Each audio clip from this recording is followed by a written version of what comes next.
Hello everyone, in this video I am going to show you how you can change video frame rate default in CapCut PC.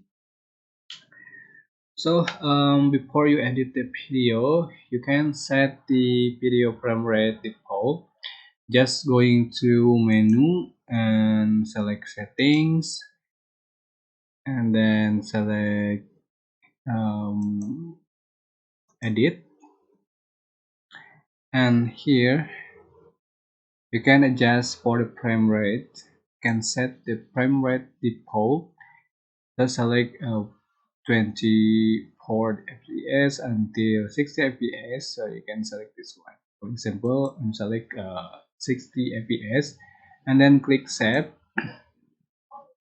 and so there is no need to change manually after you have finished editing the video.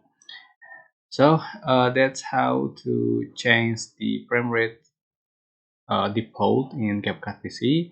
I hope this information was helpful for you. Don't forget to click like, comment, share, and also subscribe. Thank you so much.